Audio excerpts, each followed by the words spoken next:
In mechanics of a rigid body, till now we have discussed so many facts. Actually, all those basic facts are the subject matter of kinematics of a rigid body. Why you say that the concept which you have discussed are kinematical concept?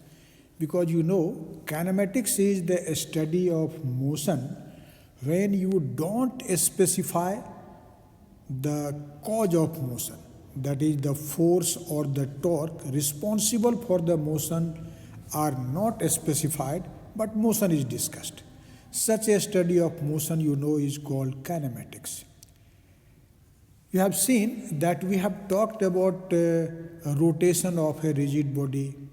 We have talked about the angular momentum of a rigid body, the angular velocity of a rigid body, okay, and rotational kinetic energy.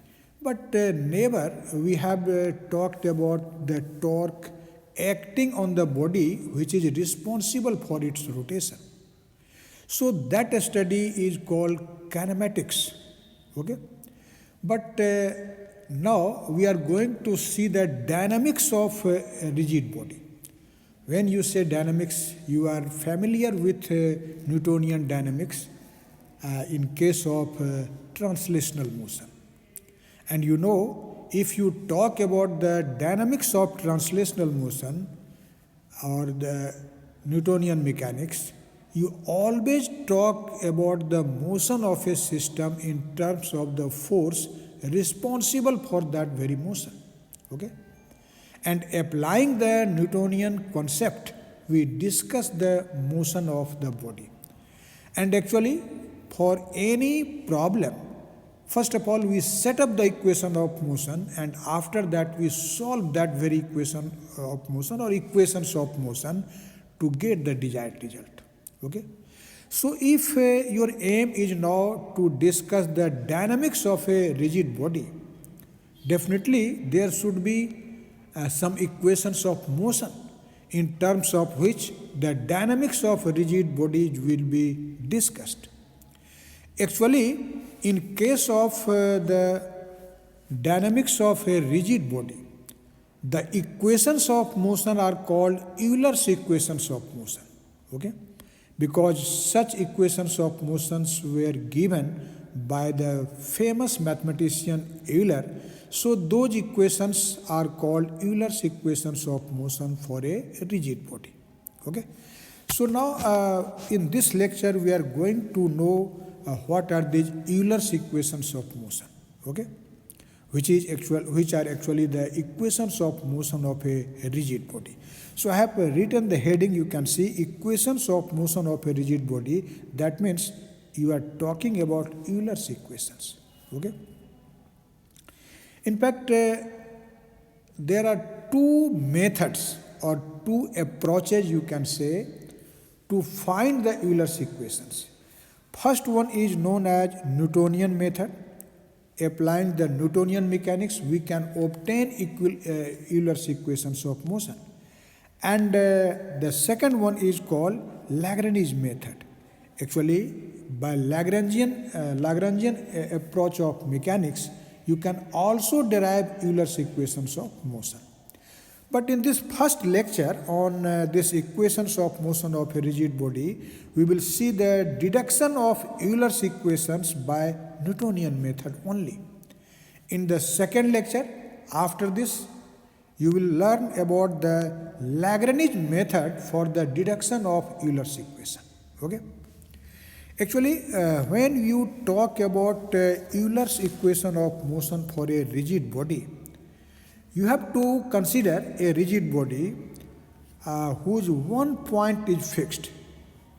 Euler's equations are valid when the body is fixed at one of the points, okay?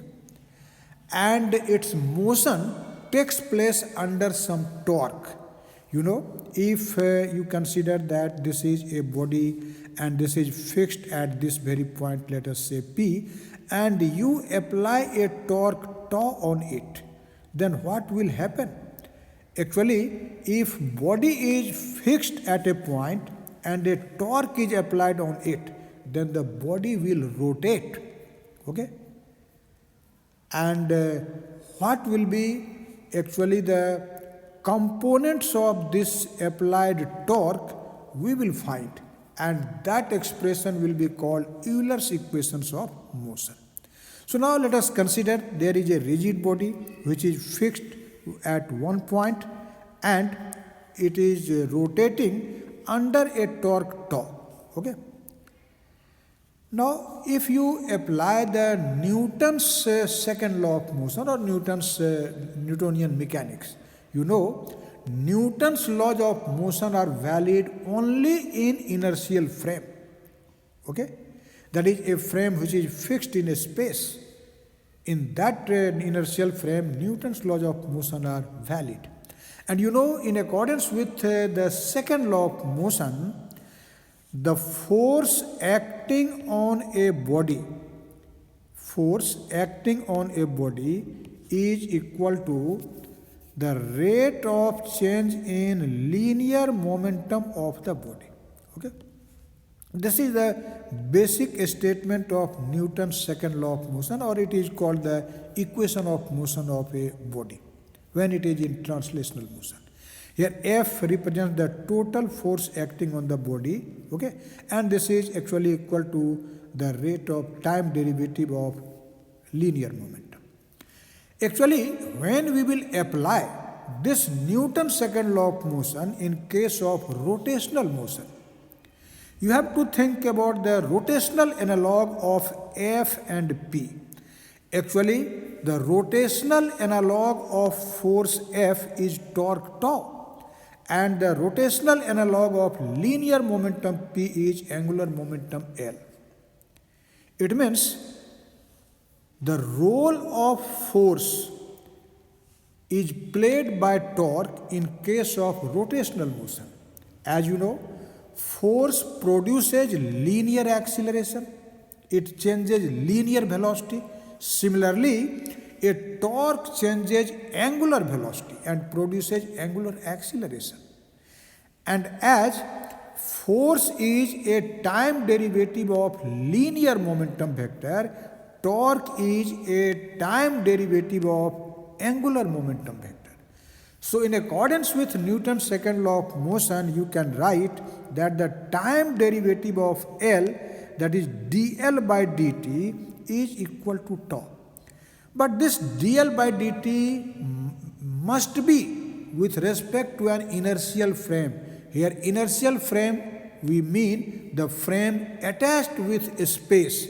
So I have written here the subscript s, that actually this subscript s refers a space.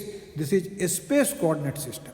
So in a space coordinate system or a space reference frame, or you can say an inertial frame, this dl by dt will be equal to tau, where tau is the net torque acting on the body.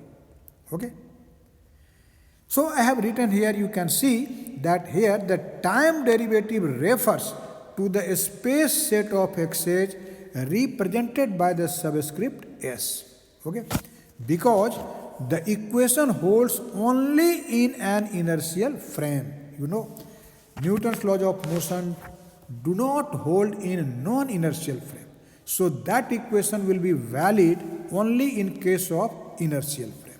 Okay?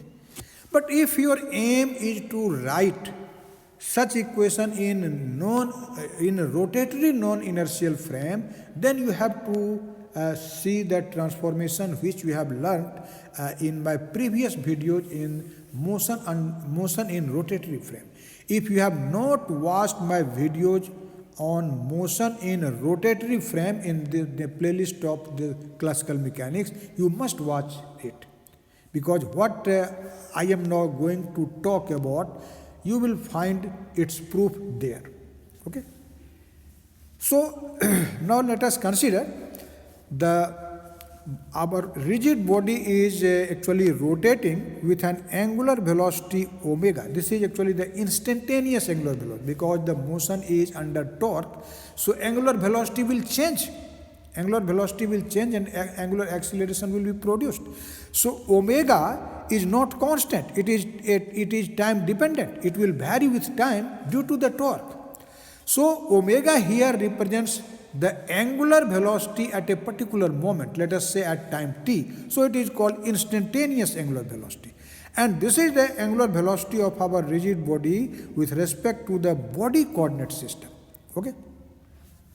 Now our aim is to replace this time derivative of L with respect to a space coordinate system in terms of the time derivative of L with respect to the body coordinate system, which will be actually a rotating frame, because the body is rotating and the frame is attached with the body, so that will be a rotating frame, and a rotating frame is a non-inertial frame. Okay, and as I have told you, you can watch my video on this concept under the chapter Motion under Rotatory Frame. There you will find that this time derivative d dt space is related to the time derivative d dt with respect to body by this relation. You can see this d dt space is equal to d dt body plus omega cross. Okay, and you can put here in front of the d in denominator an appropriate vector. Okay, so in a coordinate system rotating with the body, we have this relation between the time derivatives. So now let us write this equation 1, okay, using this operator relation. So instead of this dl by dt s, now we can write dl by dt body plus omega cross L. Okay, and that will be equal to torque. So in this way we have written the equation of motion of this rotating body when we have used the body coordinate system by transforming it from a space coordinate system. Okay. Now you know that the value of this angular momentum depends on the coordinate system. Since here you are considering the body set of coordinate axes, but you know, if we consider that our body set of coordinate axes are principal axes, then the product of inertia will vanish. Only the diagonal elements of inertia tensor remains non-zero, which are called principal moment of inertia.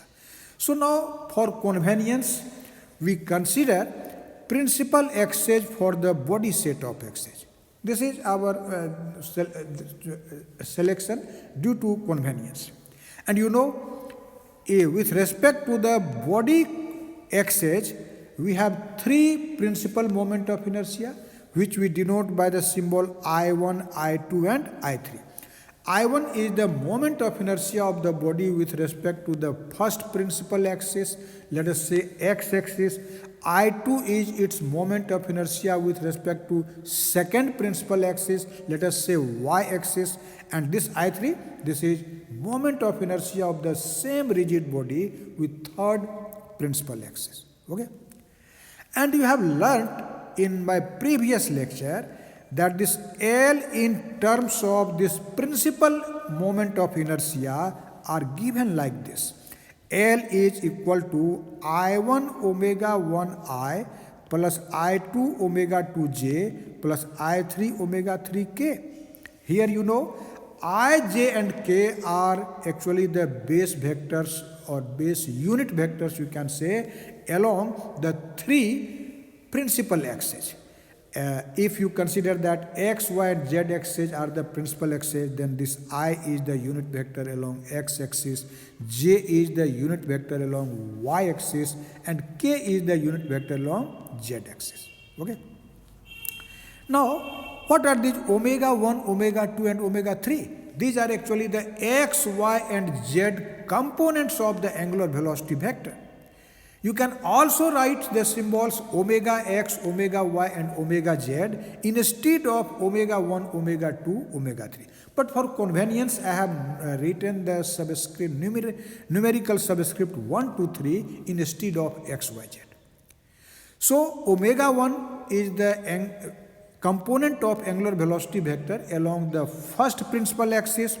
Omega 2 is its component along the second principal axis, that is y-axis, and omega 3 is the component of angular velocity vector along the third principal axis. So this omega vector is written as omega 1i plus omega 2j plus omega 3k. You can also write it omega xi, omega yj, omega zk.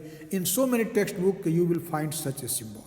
Okay, and this is the angular velocity of our rigid body, and omega 1, omega 2, omega 3, as you know, these are its components along the three principal axes. Okay. Now, you know, I have to actually simplify this equation number 2 to get the, actually this is the equation of motion. You can say equation 2 is the equation of motion of the rigid body in vector form. But you know, writing equation of motion in a scalar form is more convenient.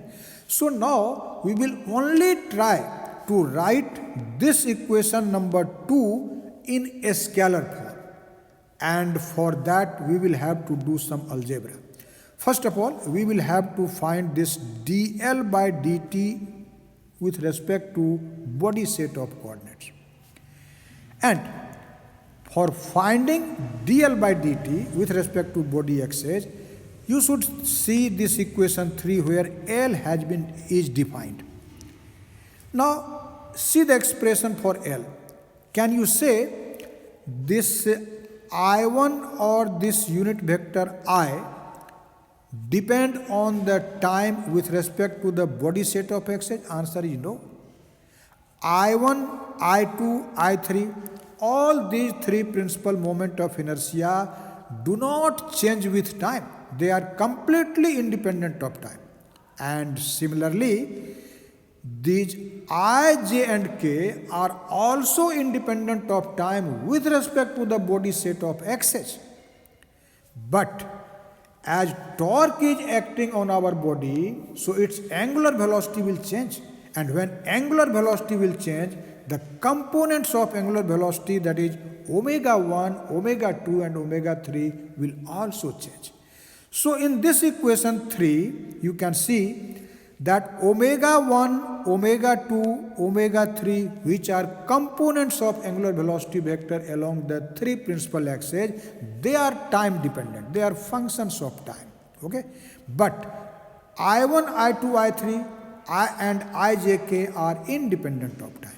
So, taking this fact under account, you can find dl by dt from this equation 3. When you will differentiate L with respect to t, only omega 1, omega 2 and omega 3 will get differentiated. Okay? So you can see that dl by dt body, due to this very fact, can be written as I1 times d omega 1 by dt I plus I2 times d omega 2 by dt j plus I3 d omega 3 by dt k. Now you know, the derivative with respect to time can be written in dot symbol. So instead of d omega 1 by dt, you may write omega 1 dot.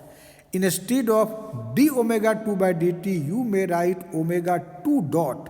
And for d omega 3 by dt, we can write omega 3 dot. Okay? So dl by dt with respect to body set of axes is equal to I1 omega 1 dot I plus I2 omega 2 dot j plus I3 omega 3 dot k. Okay? So in this way we have obtained the first term dl by dt body here in terms of its components. Okay?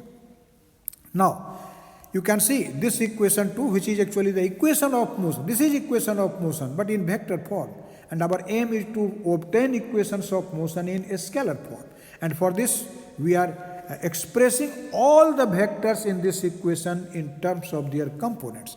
You have expressed this dl by dt in terms of its components. Now, our aim is to express this vector omega cross L in terms of its components. How we can express? For this, let us find this vector product, omega cross L. You know, omega is equal to this much. That is omega 1i plus omega 2j plus omega 3k. And L is equal to this much, as we have just seen. This is I1 omega 1i plus I2 omega 2j plus I3 omega 3k. Okay. Now you know the vector product of two vectors is found more conveniently by in this determinant form. You can write this product in this way by 3 by 3 determinant. In first row, we have to write ijk. In second row, we write the components of first vector, which are omega 1, omega 2, and omega 3.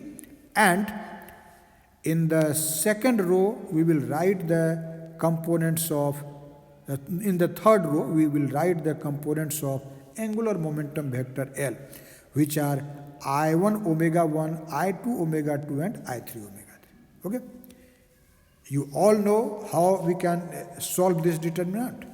You can see this will be written as I times I3 omega 2 omega 3 minus I2 omega 2 omega 3. Okay.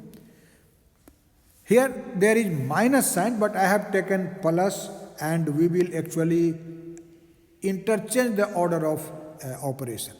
So when you will take plus, then you should write this is I1 omega 3 omega 1 minus I2 omega 3 omega 1 j, and plus the third term will be k times I2 omega 1 omega 2 minus I1 omega 1 omega 2.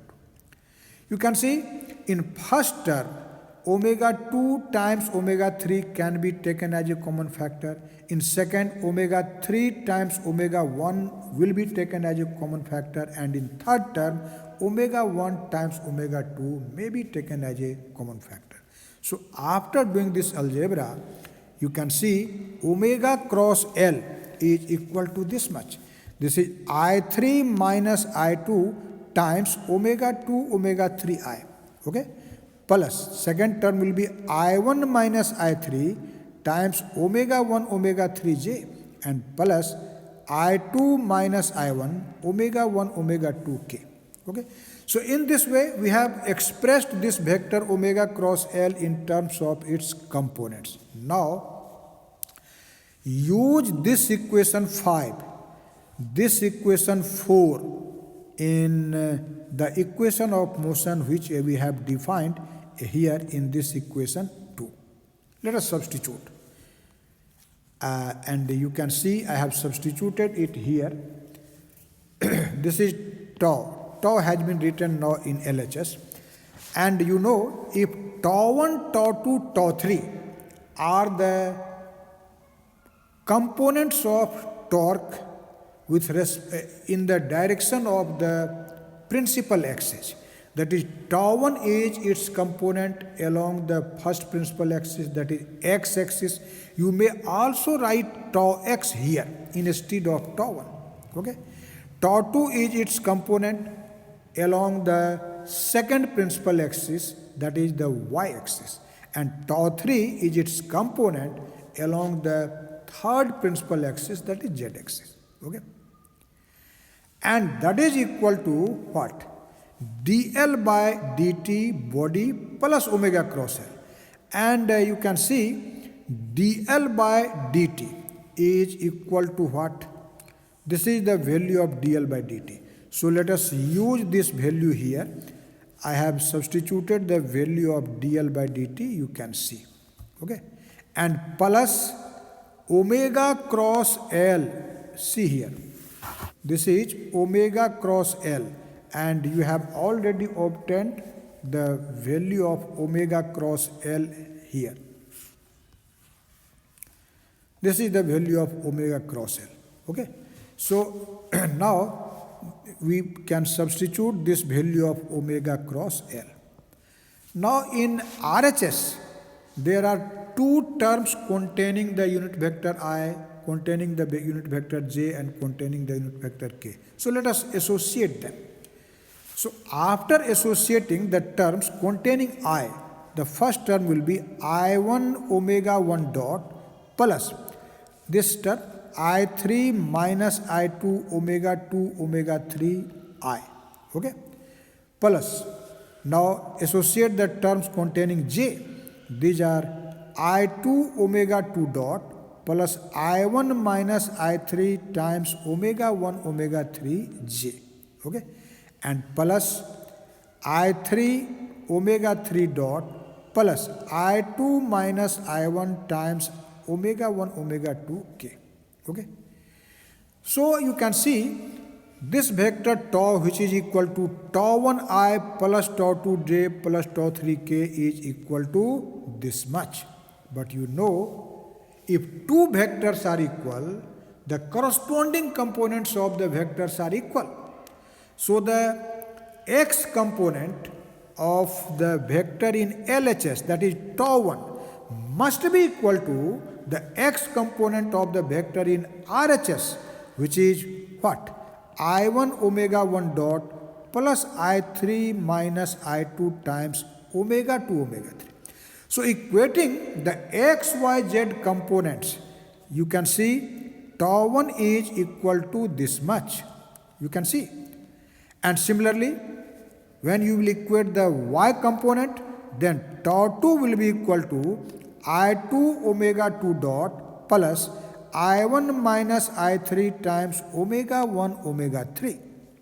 And tau 3, after equating the z component, this will be tau 3 equal to I3 omega 3 dot plus I2 minus I1 omega 1 omega 2. Actually, these three equations are the scalar equivalent of the equation which I have defined here in equation number 2. Okay, sorry. In equation number 2. This equation 2 and the last equation are equivalent to one another. Actually, the last equation is the scalar form of this very equation. Okay, this is its scalar form. Okay, so these three, the set of these three equations are actually called the Euler's equations of motion for motion of a rigid body with one point fixed. Mark it. These are Euler's equations of motion for a rigid body with one point fixed under the action of a torque. So in this way, we have obtained the Euler's equation of motion applying the Newtonian method, and it was a very simple calculation, and I hope you have definitely enjoyed this lecture. Now in our forthcoming lecture, we will see again the derivation of Euler's equation of motion, but by another method which is called Lagrange method. By Lagrangian approach, we will discuss the same thing. Okay, thank you very much.